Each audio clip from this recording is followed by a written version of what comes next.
Hello, everybody. This is Pastor Green. We're doing another Bible study, Luke chapter 10. If you'd like me to come speak at your church or you have any questions, email me at godsohman@gmail.com. Luke 10, starting with verse 1. After these things, the Lord anointed another 70 also, and sent them two and two before his face into every city and place, whether he himself would come. Therefore he said unto them, The harvest truly is great, but the laborers are few. Pray ye therefore the Lord of the harvest, that he will send forth laborers to his harvest. And so Jesus is pretty much saying that there's a lot of people out there that need to be saved. And so, there's so many people need to be saved. There's not a lot of people that could do it.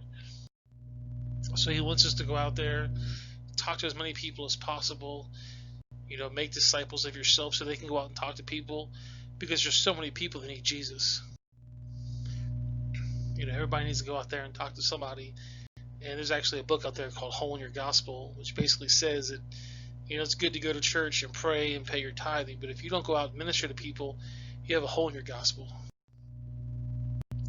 So we need to go out there, we need to harvest, we need to talk to people, we need to do everything we possibly can, because, the harvest is going to be very difficult. There's not a lot of workers.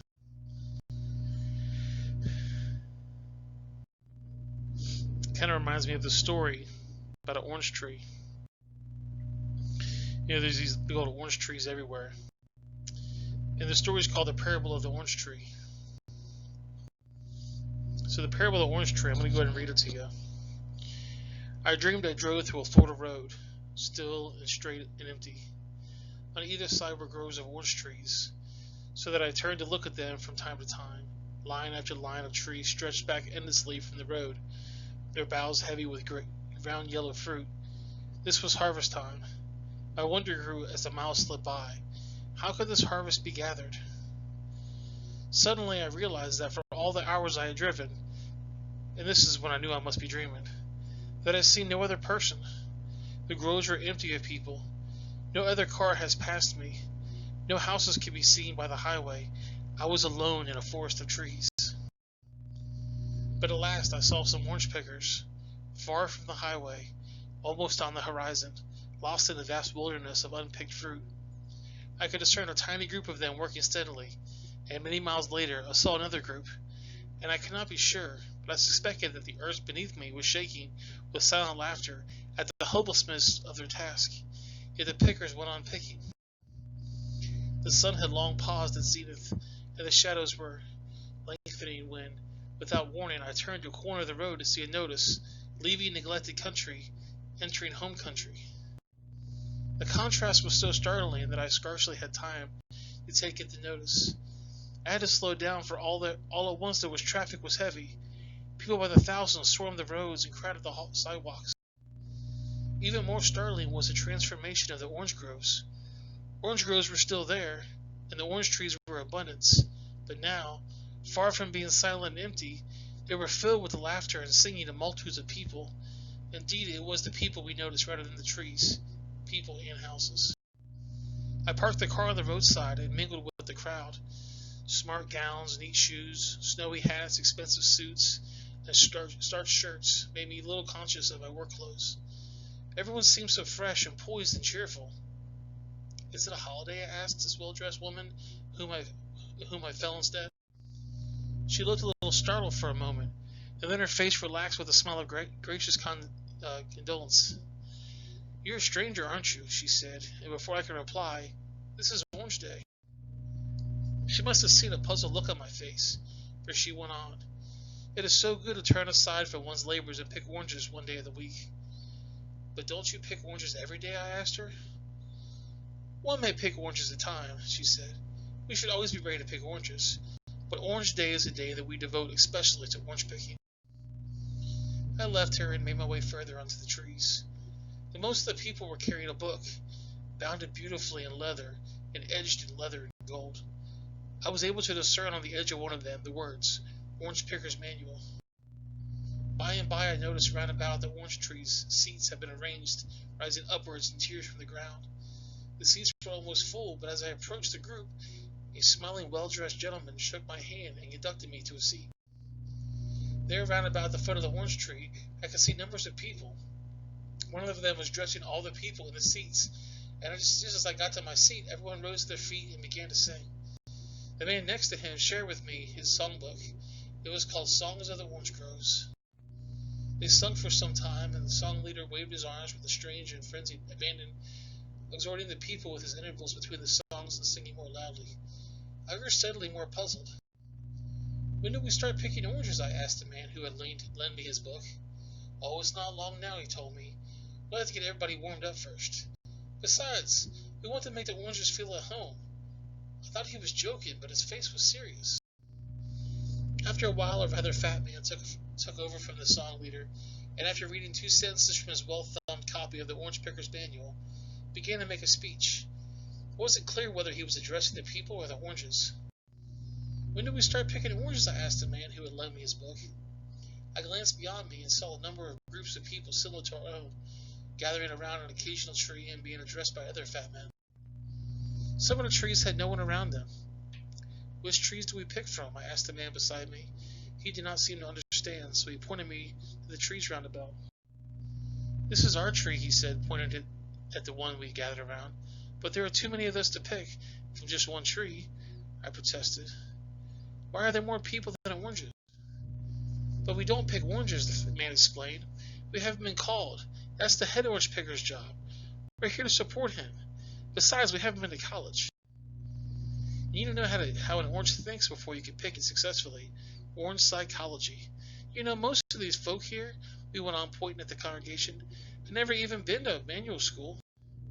Manual school, I whispered. What's that? It's where you go to study the Orange Picker's Manual, my informant went on. It's very hard to understand. You need years of study before it makes sense. I see, I murmured. And I had no idea that picking oranges was so difficult. The fat man at the front was still making a speech. His face was red, and he appeared to be indignant about something. So far as I could see, there was a rival between some of the other orange-picking groups. But a moment later, his look came to his face. But we're not forsaken, he said. We have much to be thankful for. Last week, we saw 3 oranges brought to our baskets. And we're now completely debt-free for the money we owed the new cushion covers that grace the seats you're sitting on. Isn't it wonderful, the man next to me murmured? I made no reply. I felt that something must be profoundly wrong somewhere. All this seemed to be a very roundabout way of picking oranges. The fat man was reaching to a climax of his speech. The atmosphere seemed tense. Then, with a very dramatic gesture, he reached 2 of the oranges, plucked them from the branch, and placed them in the basket at his feet. The applause was deafening. Do we start picking now? I asked the foreman. What in the world do you think we're doing? He hissed. Why do you suppose this tremendous effort has been made for you? There's more orange-picking talent in this group than the rest of the home country. Thousands of dollars have been spent in the tree you're looking at. I apologized quickly. I wasn't being critical, I said, and I'm sure the fat man must be a very good orange picker. But surely the rest of us could try. After all, there are so many oranges that need picking. We've got a pair of hands, and we could read the manual. Well, then you've been in the business long enough as I have. You realize that it's not as simple as that, he replied. There isn't time for one thing. We have our work to do, our families to care for, and our homes to look after. But I wasn't listening. Light was beginning to break on me. Whatever these people were doing were not orange picking. Orange pickers are just a form of entertainment for their weekend. I tried 1 or 2 more of the groups around the trees. Not all of them had such high academic standards for orange pickers. Some held classes on orange picking. I tried to tell them of the trees I had seen in the neglected country, but they seemed to have little interest. We haven't picked the oranges there yet, was the usual reply. The sun was almost setting in my dream, and growing tired of the noises and activity around me, I got in the car and began to drive back again along the road I had come. Soon around me were the last vast empty orange tree groves. But there was changes. Some things has happened in my absence. Everywhere on the ground was littered with fallen fruit. And as I watched it scene before my eyes, the trees began to rain oranges. Most of them lay rotting on the ground. I felt there was something so strange about it all, and my bewilderment grew as I thought of all the people in home country. Then, booming through the trees, there came a voice that said, The harvest is plentiful, but the workers are few. Ask the Lord of the harvest, therefore, to send out workers. And I awakened, and it was only a dream. That's the parable of the orange tree, and it's basically talking about our church. We have all these unsaved people out there, but nobody wants to go out there and try to save them. They think you have to go to college, you have to go to read the book for years before you can go out and save people. And this is basically talking about oranges as the unsaved. And it's just saying that it doesn't really matter who you are. If you're saved, if you're Christian, you should go out there and try to make other Christians. Just thought you guys might be interested in that. You can check out the parable of the orange tree online. It's all over the place. Back to Luke 10, verse 3. Go your ways, behold, I send you forth as lambs among wolves, carrying neither purse, nor scrip, nor shoes, nor salute to man by the way. And to whatsoever house ye enter, first say, Peace be to this house. And if the sons of peace be there, your peace shall rest upon it. If not, it shall turn on you again. And in the same house remain, eating and drinking such things as they give, for the laborers are worthy of this hire. Go not from house to house. And into whatsoever city you enter, and they receive you, eat such things that are set before you, and heal the sick that are therein, and say unto them, The kingdom of God is come nigh unto you. But into whatsoever city you enter, and they receive you not, go your way out of the streets of the same, and say, Even the very dust of your city, which cleaveth on us, would you wipe off against you. Notwithstanding, be ye sure of this, that the kingdom of God is come nigh unto you. But if I say unto you, that there should be more tolerable in this day for Sodom than for that city, woe unto thee, for the mighty works have been done in Tyre and Sidon, which have been done in you, which have great a while repented, sitting sackcloth and ashes. But it shall be more tolerable for Tyre and Sidon at the judgment than for you. And thou, Capernaum, which art exalted into heaven, shall be thrust down to hell. He that heareth you heareth me, and he that despiseth you despises me, and he that despises me despises him that sent me. And the 70 returned again with joy, saying, Lord, even the devils are subject to us throughout thy name. And he said unto them, I beheld Satan as lightning fall from heaven. In Isaiah 14 it talks about the devil. Verse 12. How art thou fallen from heaven, O Lucifer, son of the morning? How art thou cut down to the ground, which does waken the nations? For thou hast said unto thy heart, I will ascend to heaven. I will exalt my throne above the stars of God. I will sit upon the mountain of congregation in the sides of the north. I will ascend above the heights of the clouds. I will be the most high. Yet thou shalt be brought down to hell, to the sides of the pit. They that see thee shall narrowly look upon thee, and consider thee, saying, Is this the man that made the earth to tremble, that did shake kingdoms, that made the world as the wilderness, and destroyed the cities thereof, that opened not the house of his prisoners? Ezekiel 28:11 says, Moreover, the word of the Lord came unto me, saying, Son of man, take up the lamentation upon the king of Tyrus, and say unto him, Thus saith the Lord, Thou sealest up the sum of the wisdom and the perfect in beauty. Thou hast been in Eden in the garden of God. Every precious stone was thy covering, the sardius, the topaz, the diamond, the beryl, the onyx, the jasper, the sapphire, the emerald, the carbuncle, the gold, the workman's of thy turrets, and thy pipes were prepared for thee in the day that thou wast created. Thou art the anointed cherubim that covereth, and I have set thee so. Thou was upon the holy mountain of God. Thou hast walked up and down in the midst of the stone of fire. He's basically saying that the devil was beautiful and perfect and just was adorned by all these jewels, and yet he thought he could be God. Thou was perfect in thy ways for the day that thou was created, till iniquity was found in thee, by the multitude of thy merchandise, that they have filled the midst of thee with violence. And thou hast sinned therefore, and cast thee a profane out of the mouth of God. And I will destroy thee, O covered cherub, for the midst of the stone of fire. Thine heart was lifted up because of thy beauty. Thou hast corrupted thy wisdom by reason and thy brightness. I will cast thee to the ground. I will lay thee before kings, that they may behold thee. Thou hast defiled thy sanctuaries by the multitude of thy iniquities, by the iniquities of thy traffic. Therefore I will bring forth a fire from the midst of thee. I shall devour thee, and I will bring thee to ashes upon the earth, in the sight of all them that behold thee. All they that know thee among the people shall be astonished at thee. Thou shalt be a terror, and never shalt thou be any more. Back to Luke 10, verse 19. Behold, I give unto you power to tread upon the serpents and scorpions, and to all the power of the enemies, and nothing shall be thy means to hurt you. Notwithstanding in this, rejoice not that the spirits are subjected to you, but rather rejoice because your names are written in heaven. In that hour Jesus rejoiced in spirit and said, I thank thee, O Father, the Lord God of heaven and earth, thou hast hid these things from the wise and prudent, and hast revealed them to babies. Even so, Father, for so I seemingly good in thy sight.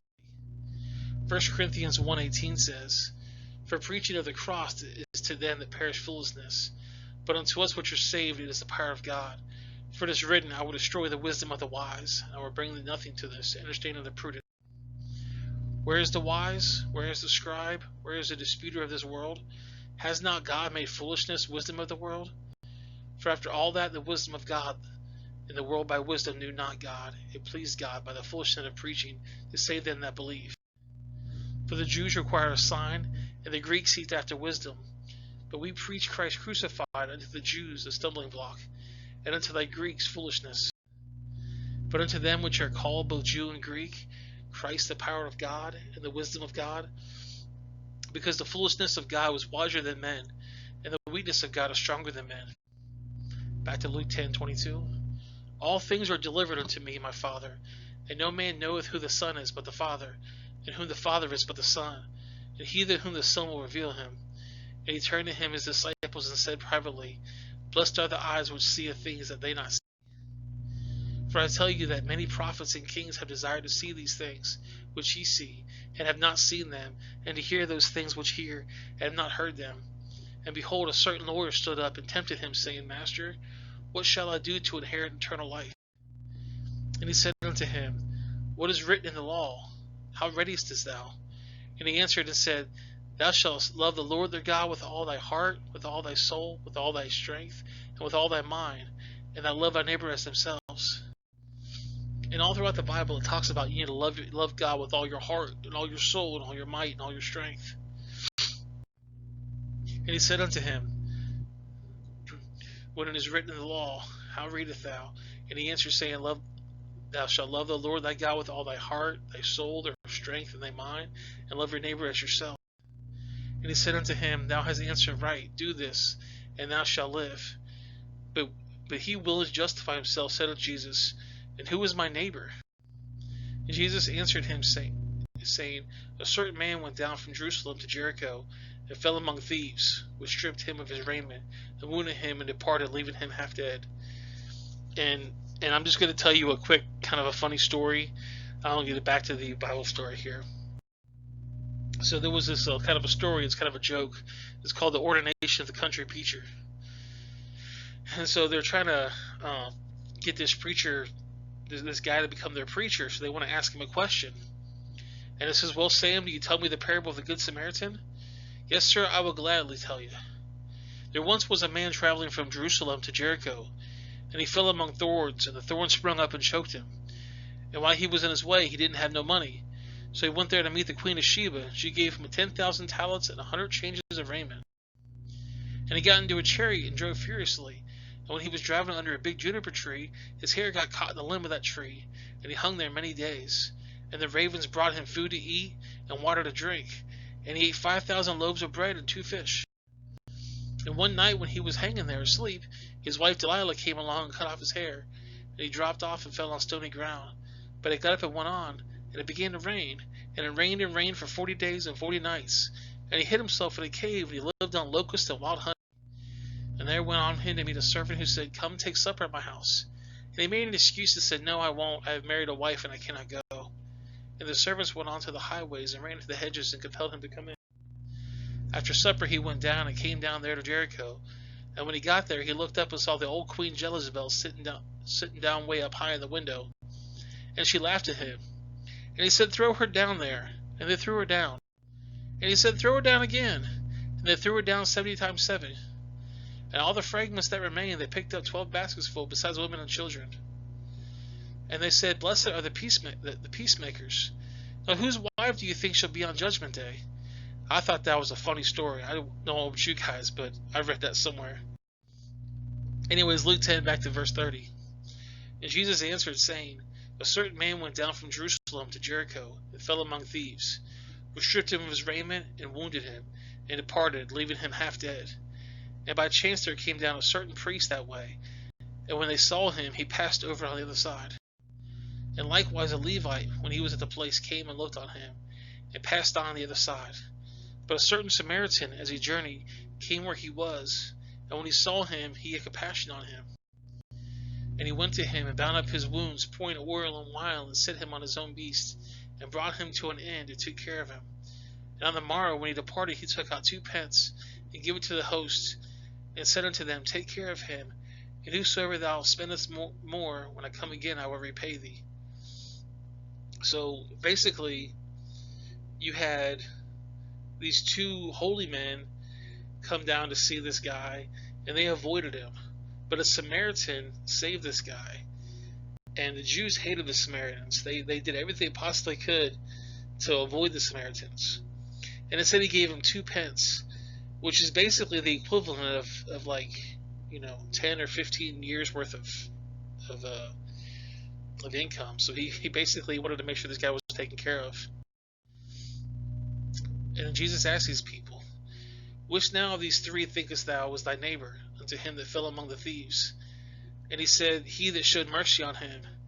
Then said Jesus to him, Go and do likewise. So they wouldn't even say the Samaritan. They didn't want to admit that the Samaritan was a good people, so they said the guy that showed mercy on him. Now it came to pass as they went and entered into a certain village, and a certain woman named Martha received him into her house. And she had a sister named Mary, which also sat at Jesus' feet, and heard his word. But Martha was cumbered about much serving, and came to him and said, Lord, dost thou now care that my sister had left me to serve alone? Bid her therefore that she help me. And Jesus answered and said unto her, Martha, Martha, thou art careful and troubled about many things, but one thing is needful, and Mary has chosen that good path, which she should not be taken away from her. A lot of people give trouble to Martha, but we need Marthas. When somebody special comes over to your house, you want to make it look nice, you want to make it look good. And Jesus is pretty much telling Martha, I appreciate you wanting to make things look nice, but I'm a visitor. I didn't announce myself. You didn't know I was coming. It was a surprise visit. You don't have to make this place look nice for me. I wasn't expecting it. I just want to come in here and spend time with you guys. And Mary has chosen to spend time with me, and she's done a good thing. Well, anyways, guys, I appreciate you watching my video. Like, comment, share, subscribe. I want you guys to tell me what you guys thought about those 2 stories: the ordination of the preacher, the funny story there, or the parable of the orange tree. Let me know what you guys think about that. I'll see you guys next time. I appreciate you guys watching my video, and I'm going to put a couple links on here so you guys can watch those as well. Have a great day.